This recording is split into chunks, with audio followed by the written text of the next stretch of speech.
Robinson dashes to the plate. I am the greatest. Billie Jean King's amazing skill is taking her closer and closer to the title. Okay.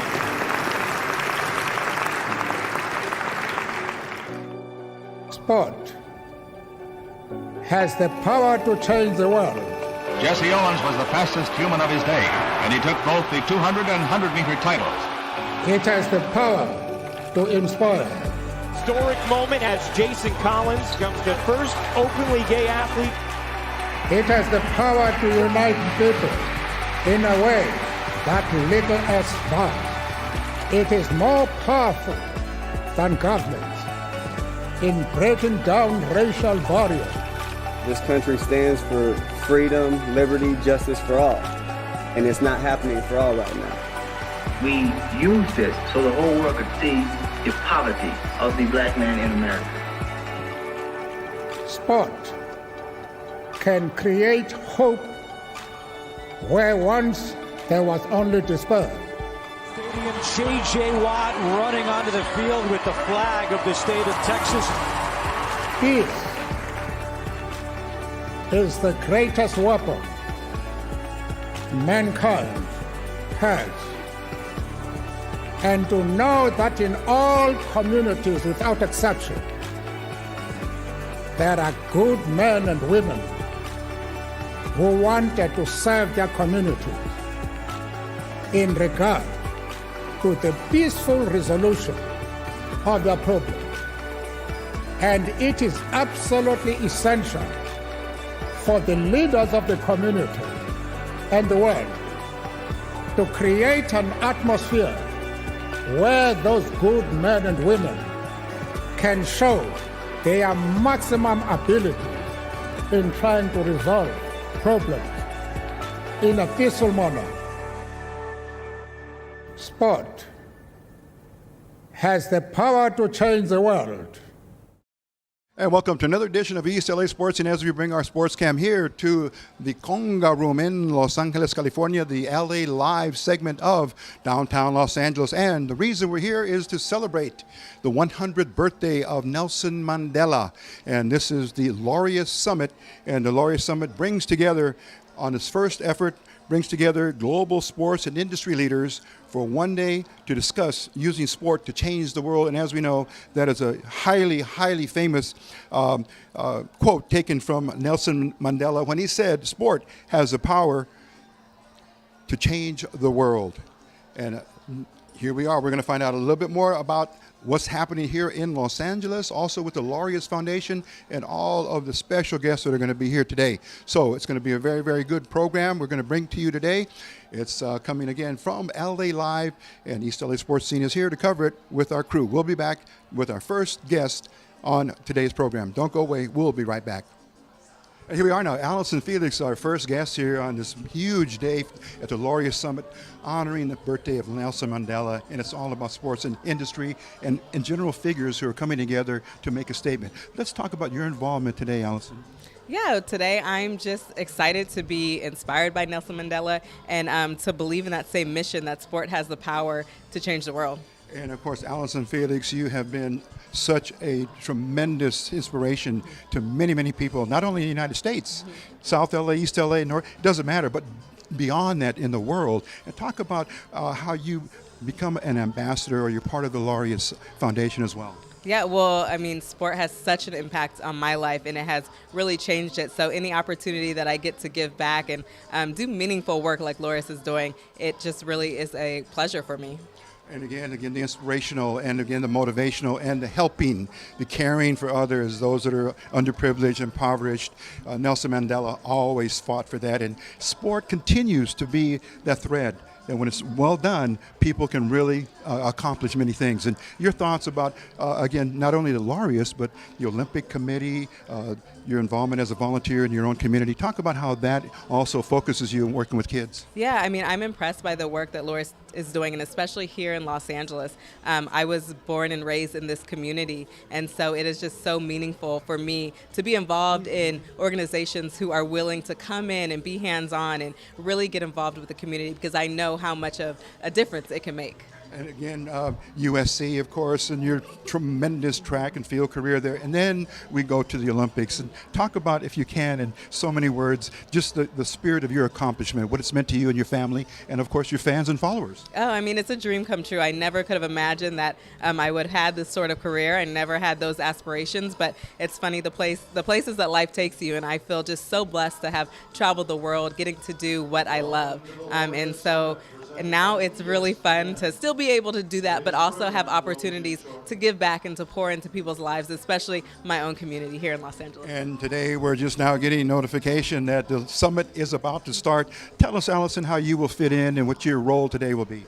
Yeah, I'm really excited about it. I will be speaking on a panel about sport in Los Angeles, so in this community, and the work that Laureus is set to do in 2019. So we're excited to get that kicked off. And I believe that might be a new program called Sport for Good in LA. Sport for Good LA, yes. And they're going to be doing work with programs that are established here in Los Angeles.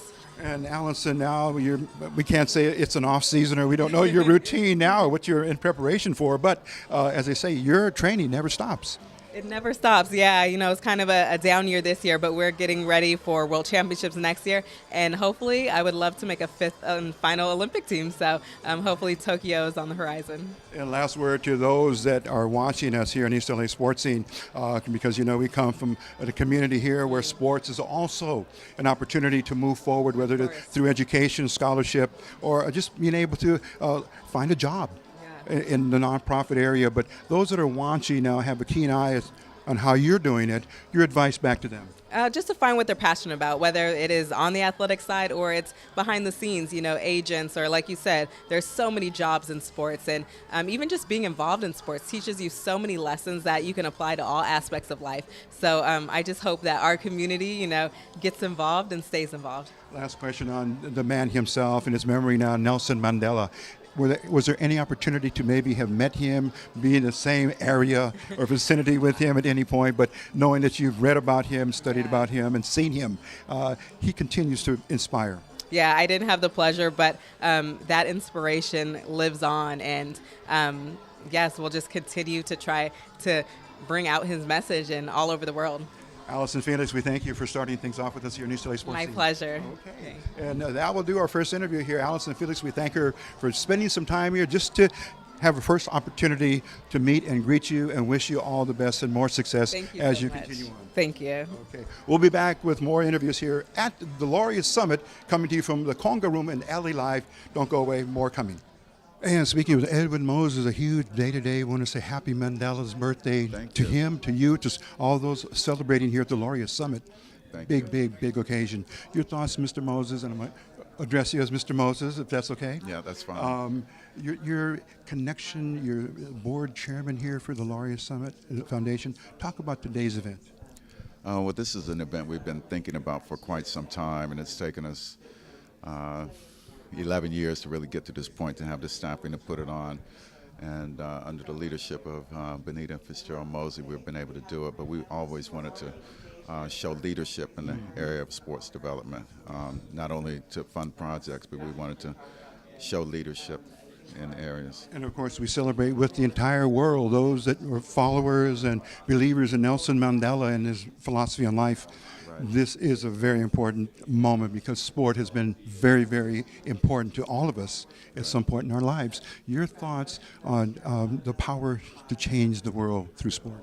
Well, it's a huge power that we feel has been under-tapped. So our organization is one of the first to use a phalanx of superstars to really talk about sport having the power to change the world. And Mr. Mandela was our founding patron.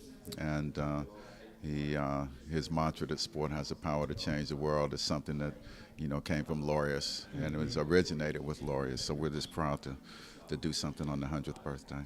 And as you mentioned, the phalanx of international and national athletes coming together now, because we understand there's a new program under the Laureus Summit that will announce a sporting day in Los Angeles, correct? Mm-hmm. Something of that nature where Los Angeles will be a beneficiary.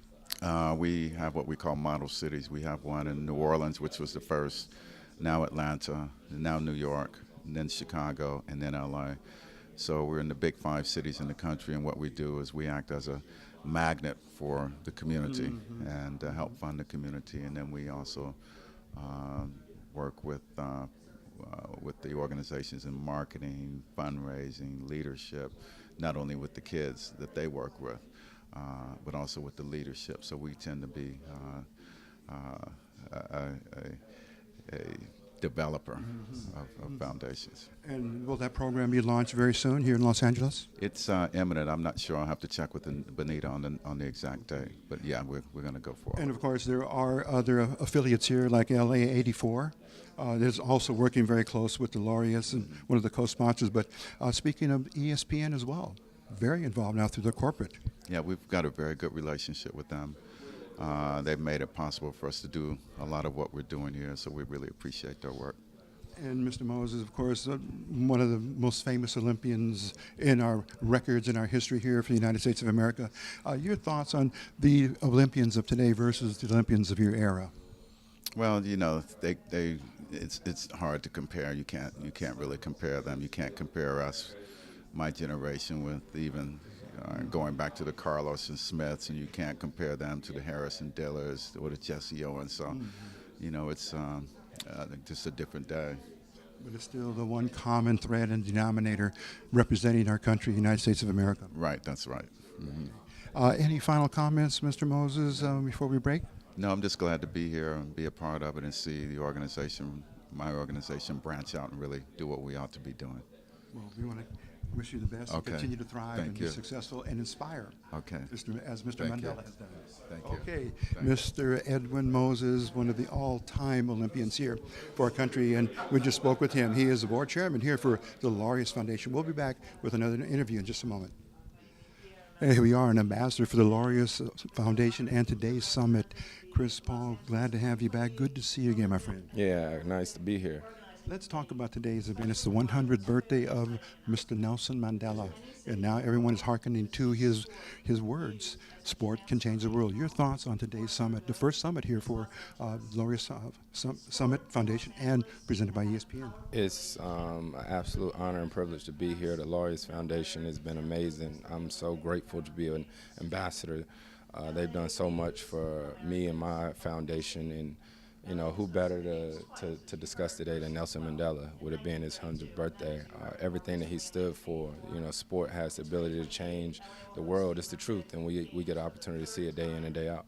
And it's such a wonderful feeling to be an agent for this change through sport. It's very difficult, and sometimes we're going through today, but sport always rises to the top. Your thoughts on what you are doing with your foundation, and of course, looking into the next season as well. Yeah, sports is unique. If you put 5 different guys on a basketball court, right, from all different parts of the world, they don't have to say one word to each other, but the ball will tell you where to go.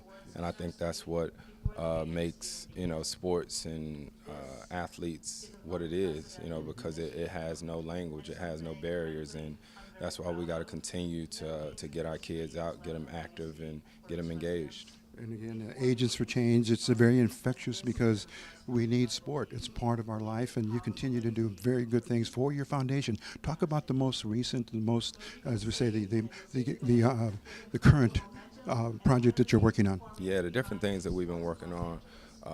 We've been putting learning labs all up around the country, and we're doing that because just because you grow up on this side of the tracks doesn't mean that you should be entitled to certain things that these kids on this side of town don't have. And so what we're trying to do is just level the playing field as much as possible when it comes to kids, because when you're born, you don't have a right of where you're going to be or the circumstances that you're going to be in. But when it comes to learning, I think that kids should have at least as close as you can get to the level playing field as possible. And speaking with a lot of your peers today, different ranks of sport, it's all one family. Oh, yeah. And you have a very good feeling because the leadership is here and it's starting to emerge. Like I said, it's not gender, you know what I mean? It's all about, mankind. It's not about race. It's all about everybody as humans, and trying to better one another.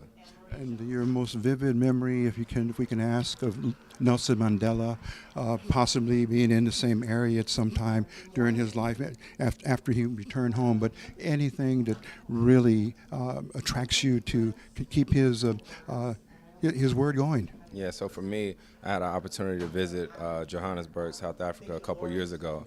I had an opportunity to go to his old house, and I got a chance to really get that feel. And he's a special man, and there's no reason why we shouldn't continue to celebrate him even more. Not just because of this, but because of how he lived his life and how he pretty much lived a life of service. And last question, Chris. The voices are rising here, not only with amateur sports, with the Olympics, the NBA, WNBA pro teams, rising in their voices and speaking out about certain social issues. Your thoughts on that as well? I think people just have to do whatever they're comfortable with. If you have an issue and you feel strongly about it, then speak up about it. But you should never be forced to do anything that you're not comfortable with. And sport continues to change the world. Chris Paul, we want to thank you for giving us some time. No Good problem. to see Yes, you. sir. Always, great to see you. the East LA sports scene, always in your back. Yes, sir. Okay. Thank you. Yes, Thank you sir. so much. All right. Okay, there's Chris Paul. He's our second interviewee today here at the Laureus Summit, and we're going to try and do as many as possible because this is really, really packed with many high-level athletes from the Olympics all the way to the professional sports. We'll be back in a moment with more of East LA Sports Scene. And now speaking with Brian Havana and coming to us from Johannesburg in South Africa, and of course, a very, very important day today. Happy birthday, we want to say to Nelson Mandela for his 100th. But Brian, your thoughts on his words still echoing today? Sport has the power to change the world. Your thoughts on that? Rico, first of all, I am pretty fortunate to come from a country where Nelson Mandela has become the father of a nation. And I think my personal journey, Nelson played an unbelievably important role in sport, specifically in the form of rugby, impacting my life all the way back in 1995 when he walked out onto Ellis Park with that number 6 Springbok jersey, post our first democratic elections, and could have so easily got rid of the Springbok emblem, which was seen as a white supremacy sport for many years in South Africa, and fully understood the power and potential that sport, and in particular rugby, had, and that with that the Springbok had to be able to inspire a nation. And that iconic moment of Nelson Mandela walking out there with that number 6 Springbok jersey at Ellis Park back in 1995 when South Africa played New Zealand in the Rugby World Cup final. I was one of the fortunate 63,000 to be sitting in that stadium and first-hand witness that moment, being inspired not only by a team but by a statesman who fully delved into the power that sport has to inspire, to bring back hope, to break down social barriers, and took up the game of rugby the following year after having never played it before, and that experience was absolutely phenomenal. I think for us as South Africans, first and foremost, to be able to celebrate his legacy in what would have been his 100th birthday this year. We've got a tradition of on Mandela Day, the 18th of July every year, people give 67 minutes of their time back to communities, back to charities, back to the sports for development space where there is a massive need. And I think that's really fantastic. And as South Africans, we hope to continue that legacy for many a year by someone who has become the father of a nation, but the icon of a world. And as we do know, with Mr. Mandela's past, he was a boxer. Yeah. So the love of sport was already in him, and he just continued to watch others benefit from having that power of discipline and striving for success and winning, or if you lost, continuing to get back up and go into the fight again. But he was very, very important throughout the world, and you have to be very proud of that. Exceptionally proud of, I think, the core values that sport teaches you, but those core values that Nelson Mandela believed could relay from a sporting background into the real world. Things like respect, humility, hard work and dedication, discipline, a lot of the driving factors that made him the person he became. And I think one of the biggest things is your humility and respect. First of all, for yourself, but for those around you. And again, in a moment where he could have totally countered what had happened to him for 27 years in prison, he fully understood the role that sport has to play.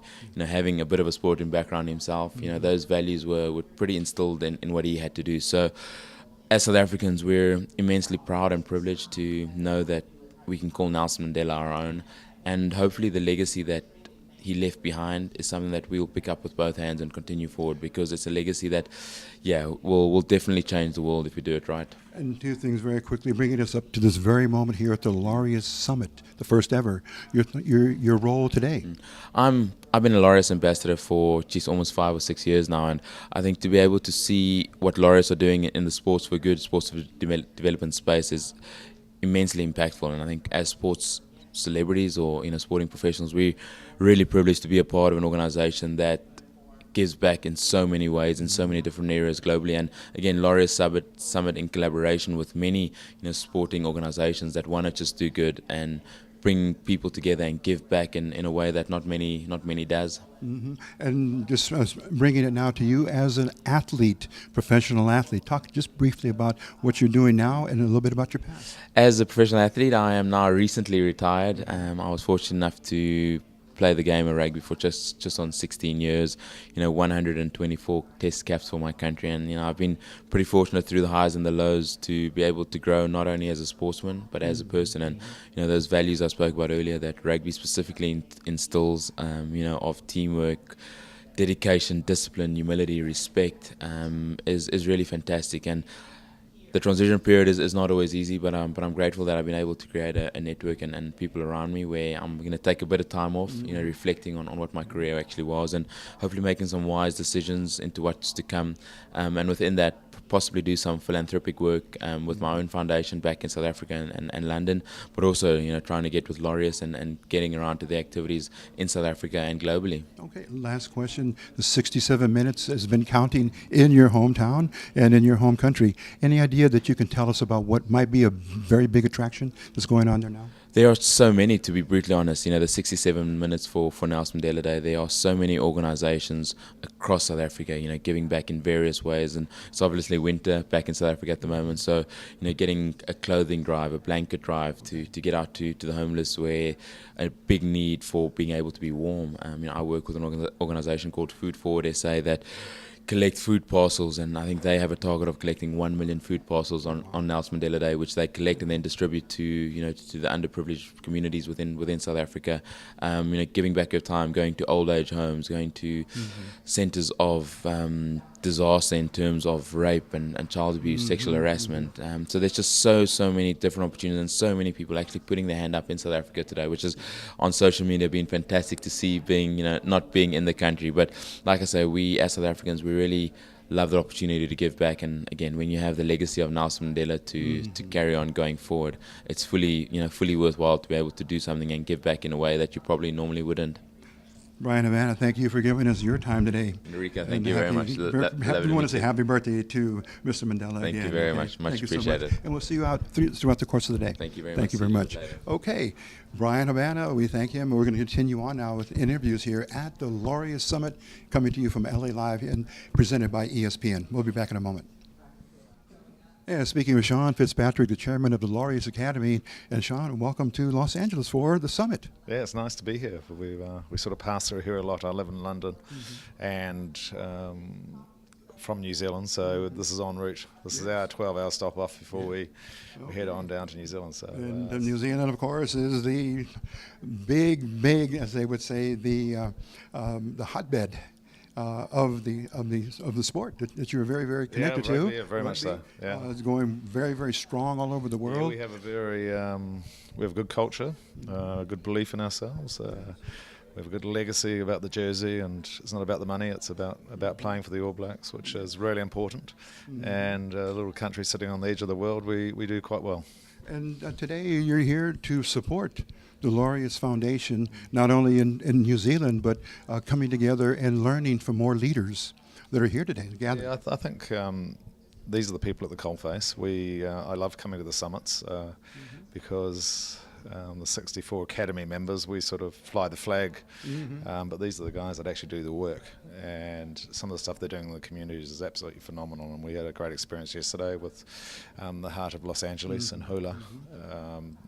Just seeing what they can do, and it's just, and here today celebrating Nelson Mandela's birthday, where we started 20 odd years ago in Monaco, and he gave us those great words that you heard earlier in terms of using sport to change. And those words continue to ring true, and we continue to see sport even being more important in the lives of many, not only youngsters, but adults as well, because there's leadership, and then, of course, there's young athletes that need to be trained and, of course, mentored.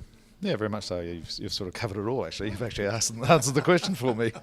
But yeah, sport has a wonderful ability to change people's lives. It gives them great values, teaches them respect, and it gets them off the streets, which is really important in terms of breaking down those social barriers, violence, and probably more in our time now is the obesity issues in terms of getting kids active. Yes.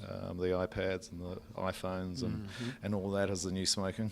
Yes. In terms of our generation, probably where smoking was a thing that stopped you from keeping active.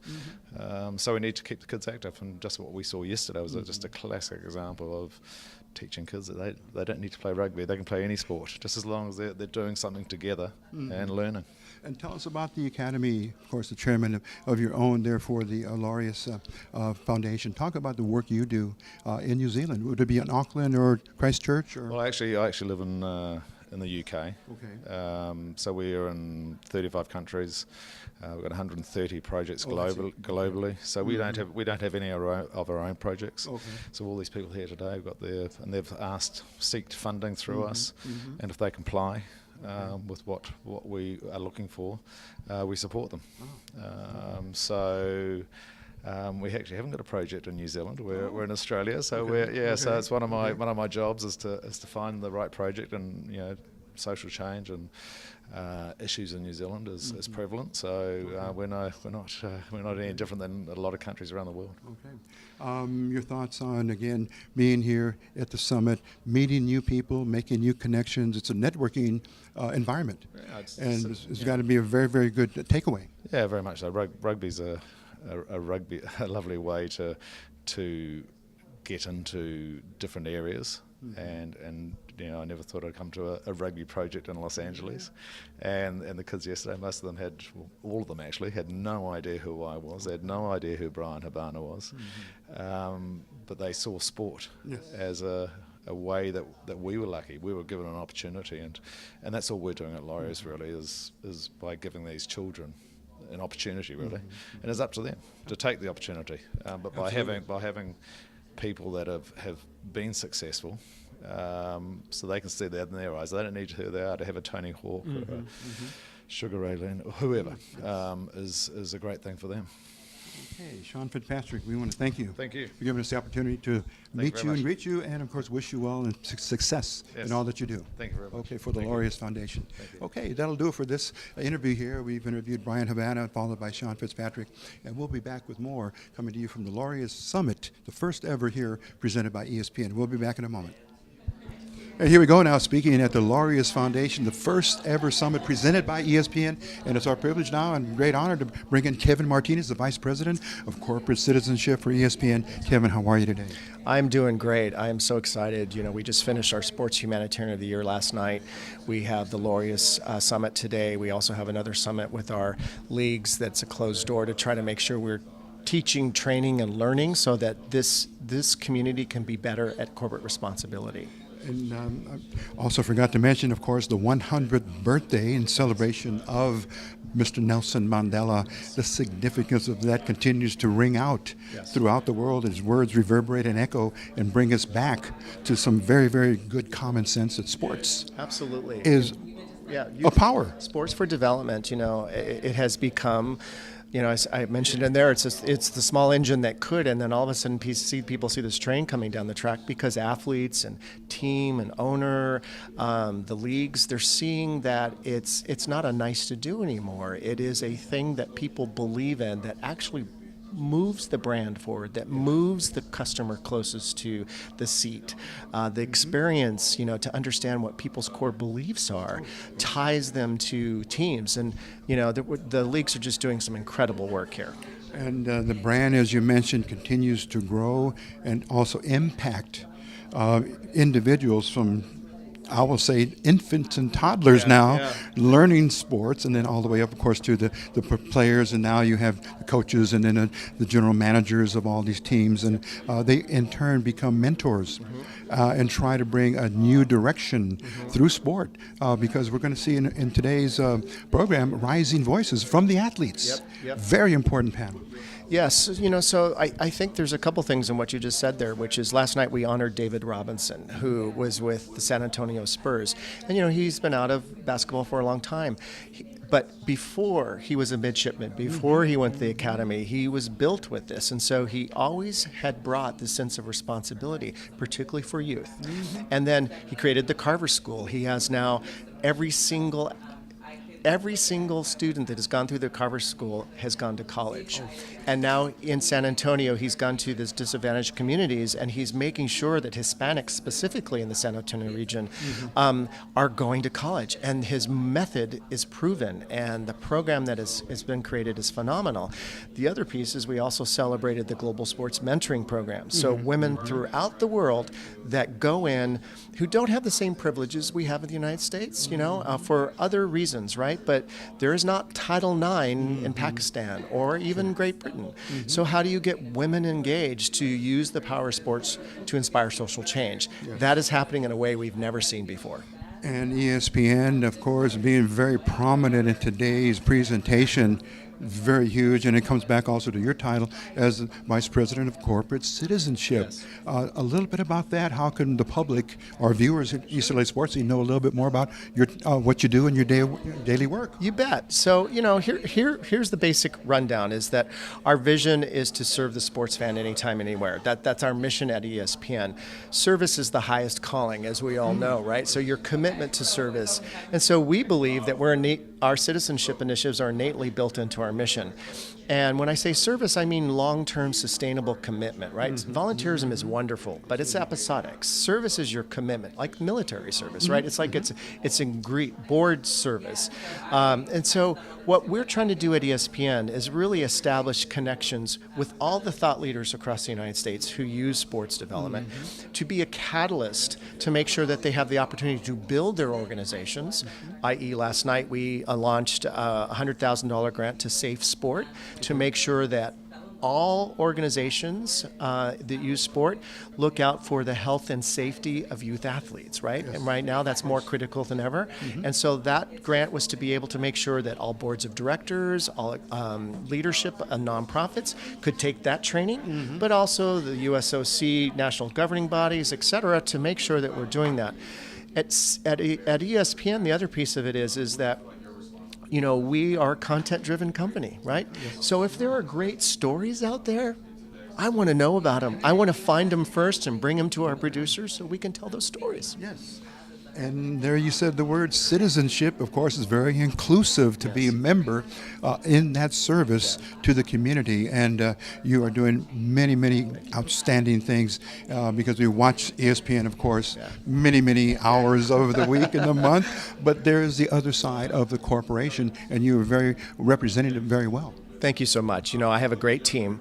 We're part of the Walt Disney Company, which is, if you can draft off any company in the world, that's what you want to draft off of. And as the collaboration that we have with the Walt Disney Company for things like Make-A-Wish and our programming in and around children's hospitals. We have Marvel and Pixar and Star Wars and maybe other things coming down the pike. So the goal is to make sure we create as many synergies as possible across the different companies, but also stay true to the brands of each of those companies because they market to different groups.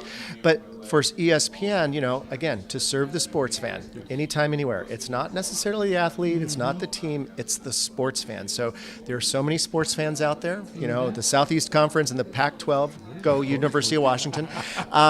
There's salmon, save the salmon here, and civil rights here. There are variables that exist out there. We need to be aware of those.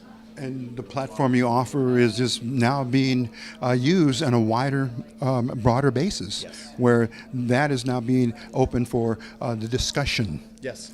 Of things in professional sports and amateur sports. Absolutely, and I would be remiss only to not throw this one in. I just came out from Seattle to come to the ESPYs, but we just had the 2018 Special Olympics U.S. Games, and I have to tell you, I'm incredibly proud because our company has taken that on. We first took it on as a grant. We became the global sponsor of Unified Sports to make sure that people with and without intellectual disabilities were playing together because all boats rise. We create leaders. providers, and we create a network for those athletes that need health, that need a continued support.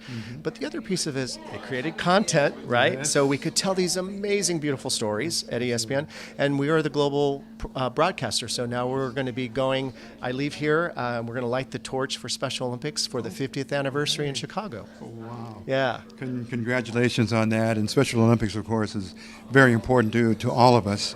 Any person in the family possibly may have a person, a Down syndrome child, Yes. or a child with, say, a handicap, disability. Yeah, And absolutely. It's very important for them to play Any, you know, what we always said, you know, for a long time, I think people thought it was only for Down syndrome, and it's people with intellectual disabilities. So, you know, from cerebral palsy to autism, there's a number of pieces in that, and so there are various pieces. But it was the one group that was kind of left out, and you know, Eunice Kennedy Shriver knew about it 50 years ago, but it's now gotten its platform in place to actually truly lift. And Special Olympics is the largest healthcare provider of people with intellectual disabilities in the world.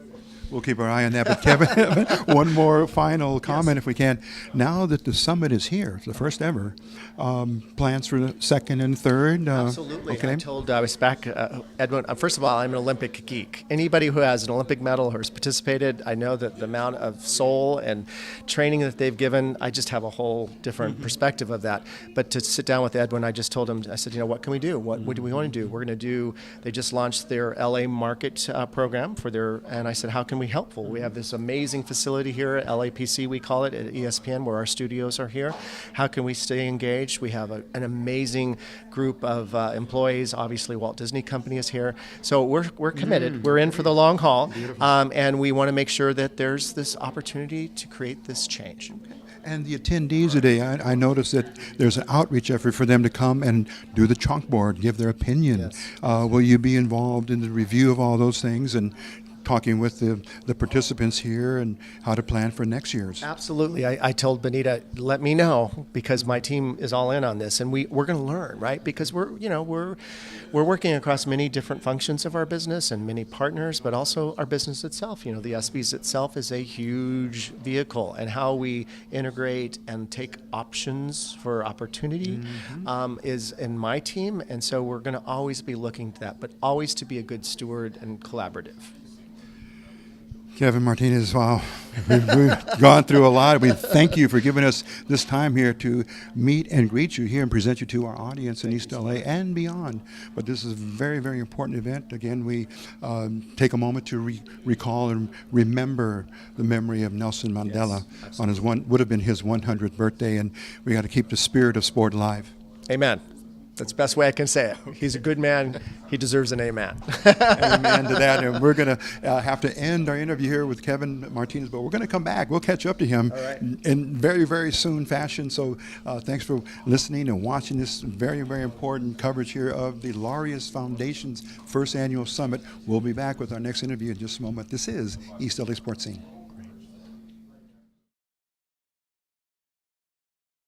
Mecca, welcome here back to this very important event. I should say congratulations on being in the first summit. Thank you. And it's very important. And the Laureus Foundation, this is a summit, but it's very important that the message that rings very loud from Nelson Mandela on his 100th birthday, should he have been with us, but his spirit continues on and sport continues on.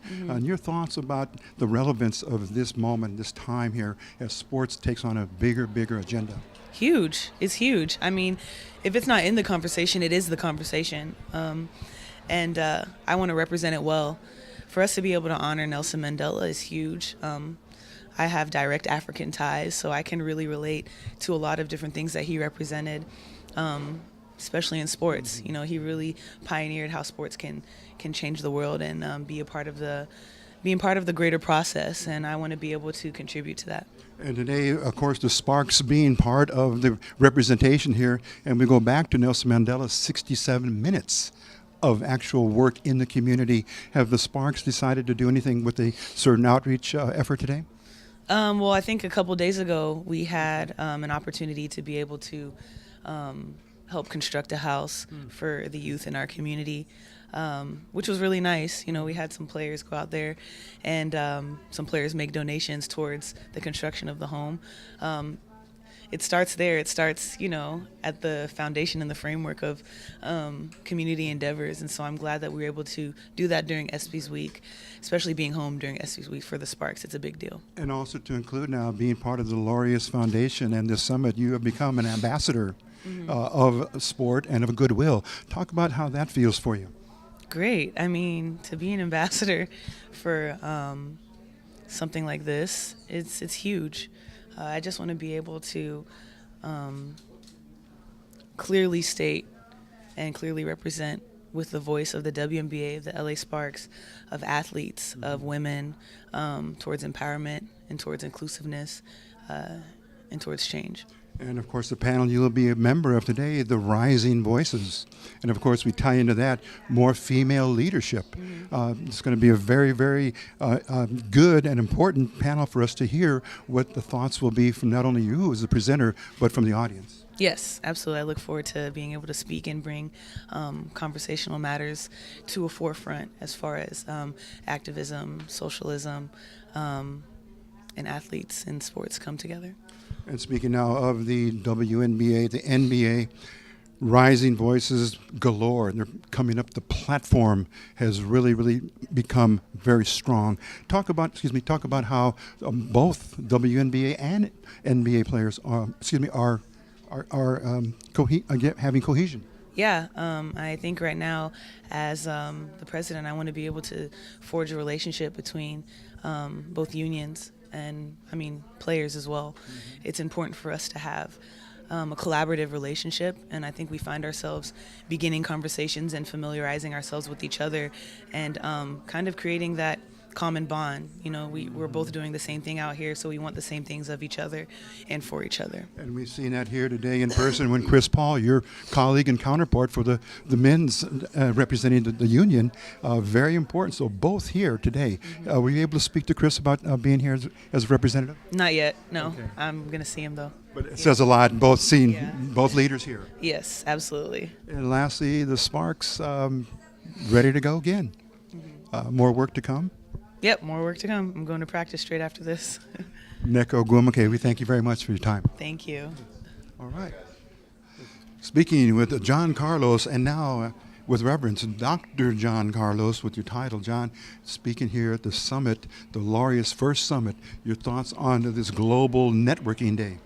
Well, I think it's a great opportunity to come to Laureus and be involved in the First Summit because it's an international organization, and it reaches so many people far and wide.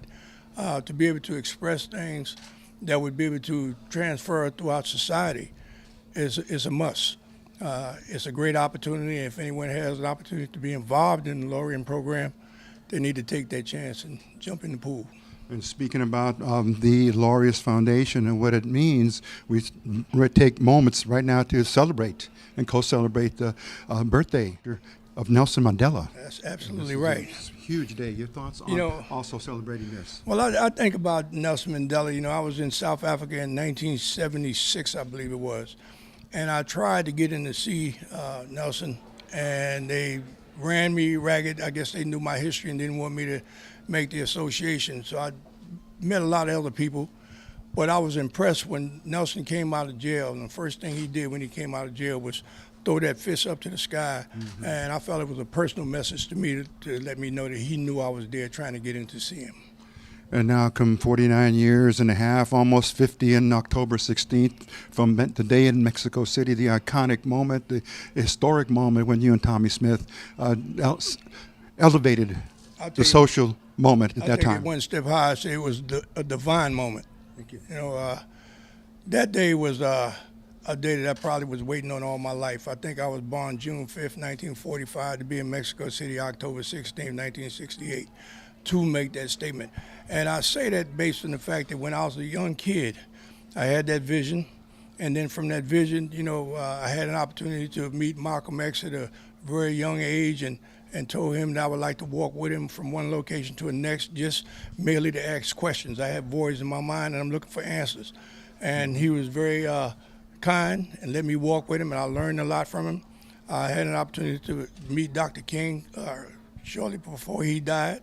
I learned quite a bit from him. I think all of these things have culminated in my participated in the Olympic Games based on what took place on the victory stand.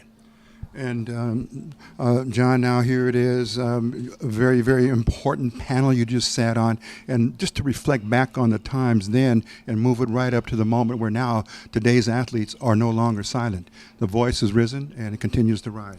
Well, I sit back and think about 50 years ago, it was 3 young individuals that made a statement. And, when you look at it, we became horticulturists, gardeners, caretakers. We tilled the earth, planted the seeds, and watered it. And what you see in these young individuals today is the fruit of our labor. There's no tree that bears one fruit. It bears many fruit. And that's what's happening with these young individuals. They're stepping up to the plate and realizing that they have a platform and they can use that for the betterment of all people in this world. And now, last question, because there's so much press here. They want to speak to you, Dr. Carlos. But the young ones who are in a new era with of course, digital. Everything is now at the flick of a switch, or turn the TV channel or whatever you're using to get your information from. But talk about how that is going to impact the new athlete, the future athlete. Well, you go back and I say, we were the first internet, the 1968 demonstration, because that was the first thing that had gone worldwide. The whole world saw it instantaneously. But it's a great vehicle for young individuals to be able to communicate. I think that's one of the things that was lacking in people of color. We never had a means, or we never had a linked chain where we could, communicate across this nation in terms of our views and how we want to stand for various things and stand against various things. So I think it's going to be a very positive thing. I think many individuals have learned through this internet, the media that they have today. They're learning a lot about themselves where they never had opportunity. Many people have opportunity now to learn what it is to be black and to be Hispanic, such as you and myself. I remember when I was going to school and many kids used to ask me, say, man, who are you? Your name is Carlos, you ain't black. And, I had to go home and ask my father, say, well, give me the deal, Pop. My mother spoke Spanish, she was Cuban. My father didn't speak Spanish. I want to know where the name Carlos came from. But it all came from slavery. My father told me, say, the family name was Carlo, C-A-R-L-O. So they brought him into Spain, and they escaped and threw an S on the name and made it Carlos. And that's how we got to be there. So many young individuals are getting the opportunity right now to learn about who they are, and that's very important. You can't fight anyone else's fight until you understand who you are and what you're standing on. Well said. We're going to step aside, John Carlos, and thank you for giving us this opportunity to speak with you, my friend. Thank you. God bless you. God bless you, too. And now, speaking with Megan Duggan, a member of our Olympic family. She's come back from Pyongyang in the recent Winter Olympics with a great gold medal. And Megan, how are you? Fantastic. Yeah, certainly can't complain. What our team was able to achieve over in South Korea in February was very special to us. Bringing that gold medal home has been, a dream of a lifetime. And speaking of special, I didn't mean to overlook the momentous day it is today, but it's the 100th birthday of Nelson Mandela.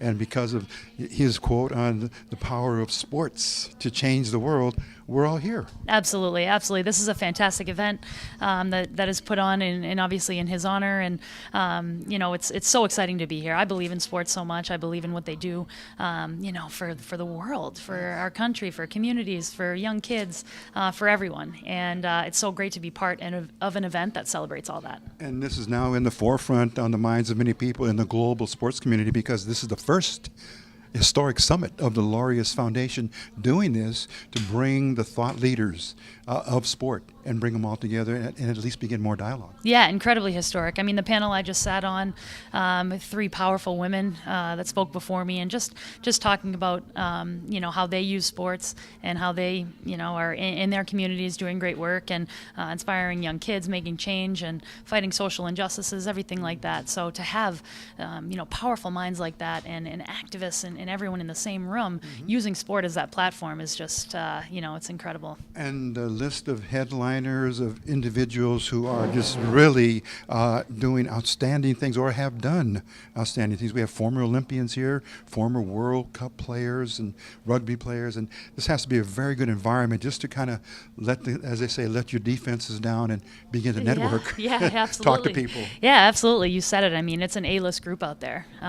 Just as I was getting off the stage. Julie Foudy's coming up on the stage to run a panel, and she's someone that, for me personally, I've looked up to as a role model and a mentor on the women's sports side, and for leadership and confidence, and so tons of different people in all areas that are out there. And this program now, we understand, is coming to Los Angeles, called Sport for Good. And that's going to be a very, very good program that will impact youth here in Los Angeles. Yeah, that's very exciting. I mean, like I said, I believe in sport for what it does, everywhere and to everyone, but certainly for the youth. You look at some of the some of the numbers when you get kids involved in sports, and then they miss less school days and the higher graduation rate, and they're just doing better things in their community because of the impact that sports has on their lives, and that's really important. And Megan, let's talk a little bit about your career, because it's very, very outstanding, because you had to put in a lot of work to get to the point where you are now, an Olympian, just doing very well. And how can others in our community here, coming out of East LA, South LA, West LA, look you up, find you, and look at your story, because it's really, really remarkable. Yeah, well, I mean, this is the day of media and social media, and I know our team's story is quite remarkable, to be honest. What we've been through, the challenges we faced, the ups and downs, the heartbreaking losses, and being able to come back and really get that ultimate goal of a gold medal. That's a great story that warms my heart, and I'm just so blessed to be part of such a great organization and a great team that was able to do that. And again, for those that are watching, the young ones who have the Olympic dream burning inside of them, advice to them to make sure the mentorship is there, the training, and of course those that are able to come into the Olympic family or the Olympic team. Sure. It's huge. Yeah, keep dreaming. I mean, that was me. I had the dream when I was 10 years old in 1998 when I saw U.S. women's ice hockey win a gold medal, and from then on out, it was all I wanted to do. I surrounded myself with people that encouraged and supported that goal and that dream, and here I am 20 years later having accomplished that. So no goal, no dream is too big. Dream big, and even bigger. And let's talk about what Megan Duggan is doing now in the interim in terms of the next startup phase for you as an Olympic athlete. Yeah, that's like the $1,000,000 question right now. But, I've been enjoying coming home and sharing my experience and our team's experience with our communities and obviously the country, and, encouraging and really lighting the fire in that next generation's heart. I think, as we've talked about here, sport and, passion for sport, you can do so good with the platform that you have. So that's kind of been my focus right now, and then we'll see. And just a little bit about you, Megan, where you grew up and were raised, and a little bit to bring you forward here to our viewers. Sure. I grew up in the North Shore, Massachusetts, in Danvers, Mass, just about probably half hour outside of Boston. Come from a great family, very supportive. Has always, been my biggest fans and followed me through all the crazy places I've been and things that I've done, chasing this dream of mine. So I'm very, very fortunate. Loved hockey since day one, and, we'll always love it. That's one question I always try to ask the athletes. When did the light or the switch turn on that you wanted ice hockey I think of all sports? I think it was the first time I stepped on the ice. I was 3 years old. My parents put me out there on the ice, and I've loved it since then. Okay. We want to thank you for giving us some time here at the Laureus Foundation Yeah, Summit. Thanks so much.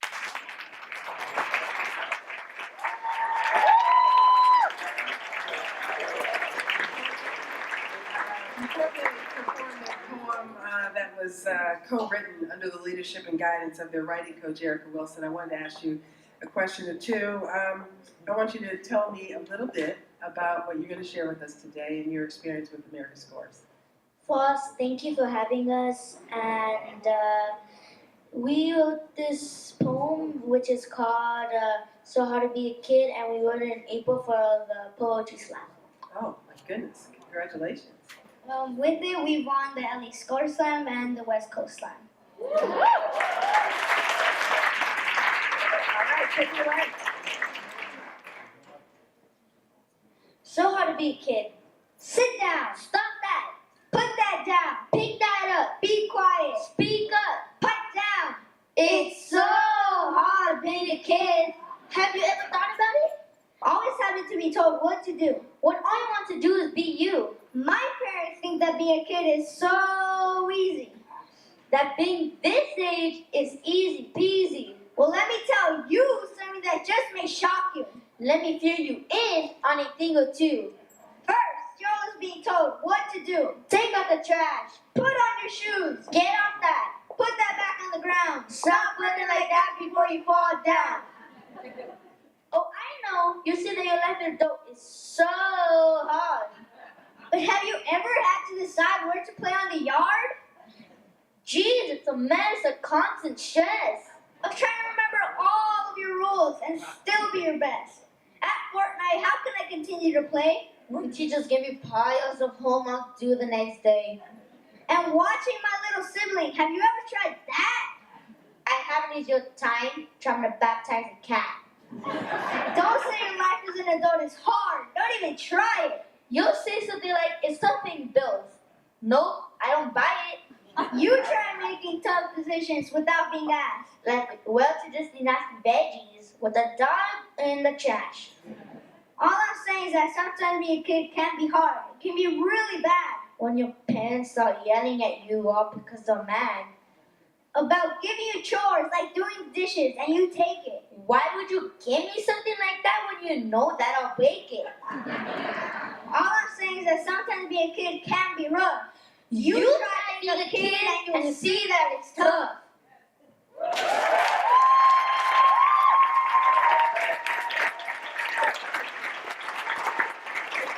Thank you.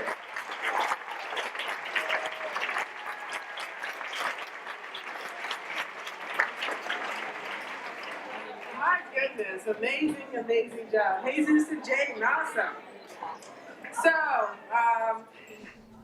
Okay, and welcome to Cynthia Correro Moses, coming to us all the way from Nairobi in Kenya.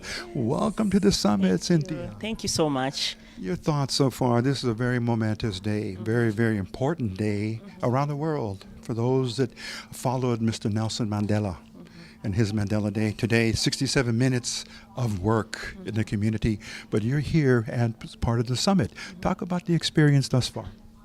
Yeah, I think it's a great honor just to be here to represent other African countries, other workmen who are doing like the same work in different contexts.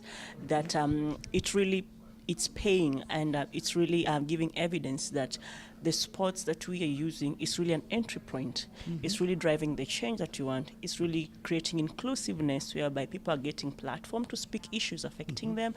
People are getting platform to air views and also find solutions, which is something that is very, very important. And being at the Laureus Summit today, it's a great indication that there are platforms that are being raised whereby people to really share and show that yes, sports is a tool. It's a universal tool that needs to be embraced in deeper level, both in the local communities, the national levels, and the global platforms for us to enhance youth development in various varieties. And like Mr. Mandela said with that great adjective, powerful. Yes. Powerful meaning in sports. But you're coming to us representing the box girls of Kenya. Yes. And I wanted to say boxing, but clarify that for our viewers because it is about boxing. Yes, yeah, it's boxing, because the first thing that when somebody hears boxing with girls, everyone is like, what's really happening? But I think it's about shifting the mindsets of people, like really what can work in what content and what is not working. But it's just creating that opportunity whereby girls can also play the same sport, give them the opportunity to indulge in different setups of things for them to realize themselves, to realize who they are. That freedom is what is needed, freedom of expression, which sport gives everyone equal, both boys and girls, to have that experience. And I think that's what you're more of doing in box girls, using boxing to just give them that freedom to express, freedom to find out, can I really punch a bag? Can I really find myself in really what I want to be? And it's a big mentorship program, yes, as it's stated here on the program. Yes, talk about how you conduct operations, bringing in young ladies to learn the sport of boxing. So what happened mostly, we have like 3 ventures of how we do our selection criteria. So one of it is that we go to a school and we share with them what our approach is about and why boxing is important for girls for self-defense. And in the many years, what has happened is that now we have schools writing letters coming to us. Can we have this program in your school? Yes. But also we've conducted quarterly boxing community tournaments, raising awareness on different issues like HIV and AIDS. We have issues of health for children, education. So when you're doing the tournament, the community comes out and they see how the girls are doing the boxing, they see how the girls are coordinating, and most of them are fathers, they are mothers. They're like, I want my girl to one day stand in the podium and address the community. So it's that chain of progress and change that parents admire when they see other girls standing, and then it leads to us involving more girls in the project. So it seems like it's a very robust and a very good program for the mentoring and developing. Yes, it is a very essential program, because one of the things is that when we use boxing as a sport, it's more of bring out the identity of a person, because you realize what are your strengths and what are your weaknesses, and it makes you now understand which area can I work on so well and which area should I not work on and what should I improve. So I think it brings a good element in identifying your own pathways in life. And one other thing here that we've learned, that you were recipient of the Humanitarian Award at last night's award banquet. Talk about the feeling you had for that. Yeah, it's a great feeling, to be honored, because I represent the alumni of the Global Sport Mentoring Program. We are 99 global women leaders who have been under that training, that the mentoring process. So coming the three of us here to represent what the hard work has been put in place by Dr. Sarah and the whole team, it's really an indication that when there is a mentoring process going on, then there is a chain of sustainability globally, and there is a mass of people involved, because when I'm trained, it's not for me alone. I go back, I train young women leaders. I want them to be shaped in that element of what I've received that has equipped me here, and then I give to them. And I see this thing translating, because how they now conduct themselves, how they implement the programs, how they design things, it's different. And we have seen these changes going along, and it also leads to holistic transformation of even the organization in terms of how we do our work, how we engage other stakeholders to be involved. Well, we again congratulate you on taking home this award. It's very important, I'm sure, in Kenya as well as South Africa, and all the nations on the continent of Africa are in very, very high spirit today, remembering and celebrating the birthday of the gentleman, the great pioneer, the great honor of knowing about Mr. Mandela. Thank you so much. Okay, we wish you continued success. And lastly, about the attendees that will be here today, will you have a chance to interact with them, and as they may ask you some questions about what you do? Yeah, so I think it has started on well. I think we have part of today and also like tomorrow. And I think it will be a great chance to also like learn from their contents. Really, what can we share that can be very much adaptable to their context in terms of really what they're doing. So we are very open to that conversation, collaborations that can really create an outburst reach in where we are working in terms of improving youth development in using sports. And lastly, this was the first summit. You anticipate coming back for more summits, or might it be moved to another city? Yes, I think it's a great thing. Yeah, it should be global. People should really bring it together, because I think when we meet together, we exchange, because I think there are some approaches that really works well in the same content. So when we create these opportunities, people to come and share, learn from each other, it's a way of really bringing in resources in one places, and somebody has multiple choices to pick on that can really help in expanding and even scaling their work, and even looking for sustainability in ways, because I know that when people collaborate, then there is a fast and easier way that is cost effective to even reach your goal and the mission that you want to do, so which is very, very important. Well, we thank you for giving us the time here in the interview room here for the Laureus Foundation Summit, the first annual. Continued success to you on your journey, and hopefully our paths will cross again at another point in time. Yeah, it's a pleasure. Thank you so much. Speaking with Cynthia, I want to make sure I get her last name correctly. Cynthia Corredo Moses. Yes. Thank you very much, so and good much. luck to you. Thank God you. bless. God bless. Okay, we'll be back with more of East LA Sports in a moment.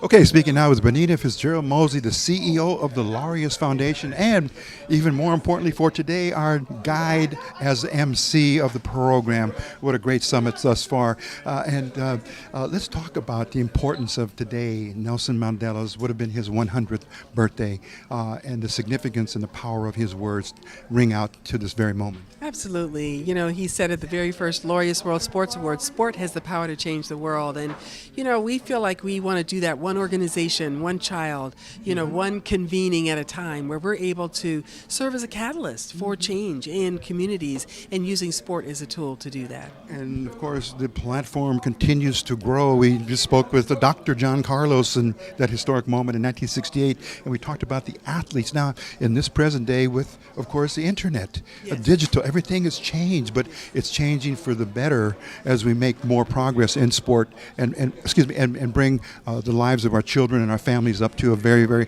high standard, because sports does unite. It does. I mean, it really is a unifying force, is a common language, that people speak in watching and in enjoying sport. It brings communities together, not only in the arena, right, but it also in order to support these young kids, right, where you have mentoring programs and education programs all wrapped around these sports programs that are doing sport for good, sport for development, sport-based youth development. And so it's been a solution that's been hiding in plain sight for many, many years. And what we are trying to do is just galvanize the sector to really help America understand and appreciate that we can use this tool that sits in front of us in underserved communities to lift kids up and to provide them with the life skills they need to be successful. And the Laureus Foundation, of course, with you as a chief executive officer. Let's talk about a little slice of life as the CEO, some of the duties, responsibilities you face on a daily basis.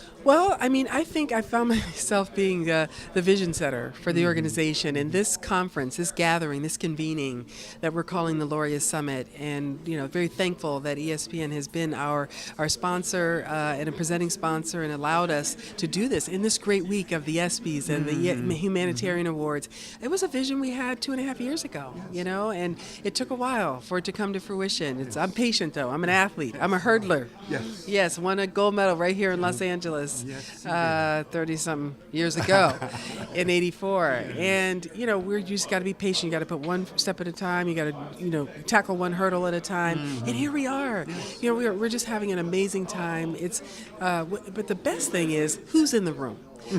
These are organizations that rarely have a chance to travel cross country or across the world to participate in a gathering where they have like-minded individuals around them to talk about the work that they're doing, to share best practices, to share resources. And that's what we do. That's my daily job, is to figure out ways to connect those dots for the programs on the ground doing amazing work. And of course, with the corporate resources, we know that has to be there to continue to develop and plan and bring greater, let's say, playground equipment, maybe new track and field to certain communities, basketball courts, swimming pools. All those things need to be made available. But again, it's the athlete resource that's also here, coupled with the corporate resource, because we have the Olympic family here. Yes, we do. We have lots of Olympic athletes. My fellow Olympians are here. We're happy to have them. We have sports organizations represented that are doing grassroots programs for kids as well. And so, I think this is an Olympic city. It was an Olympic city in '84. It will be again in 2028. And it's the sports heritage of LA is so rich that when we start talking about what does Laureus want to do right here in the city, we're laying the groundwork to launch Sport for Good Los Angeles next year. And that groundwork really includes collecting a local leadership council so that we listen to the people here in this city tell us how can Laureus best be of service, right? What can we do that's value add, that doesn't take it away, that brings additional resources, that doesn't duplicate efforts? And, that's really our goal here. And if someone says, really there's no need for you to come, then we won't come. But I doubt that that's the case, because from what we're hearing from the community thus far, there's certainly a need to gather people together and provide resources to help elevate these organizations, elevate the sector, and fuel their work so that they can serve even more kids. And lastly, I just want to get into the depth and the strength of the Laureus Foundation, because it's not just in one or two cities. It's around the world. And at that point, would there be like a global summit as well? Or to kind of know that there's going to be other planning going on? Yes, there is. We do a global summit every other year. It is usually not for external parties. We do it just for the 100 plus organizations that we're funding in the 40 different countries around the world. Big enough enterprise as it is to bring all of them together, but we come together for 2 or 3 days and work together. Even tomorrow, we're just our U.S. grantees and the handful of international ones that are here. We're going to get together for just a Laureus only gathering in order for them to do some learning amongst themselves. And my last question for you, Benita, is that for our viewers who want to know more about the Laureus Foundation, we will certainly put up an internet website. Absolutely. LaureusUSA.com. Yes, please do then. Follow us on Twitter and Facebook and Instagram as well. Any last comments to his viewers in East LA and beyond? No, we're coming. Laureus USA is coming. Sport for Good Los Angeles. It's kind of an umbrella term because we know there's so many different organizations that we'll be plugging in. We're just so grateful already to LA84 Foundation for kind of welcoming us into the city and several other organizations that stood on stage with me today. People are welcoming us with open arms. And like I said, the next several months, we really just want to listen. We're on a listening tour to really understand how we can best help. Well said. Thank you very much for the time.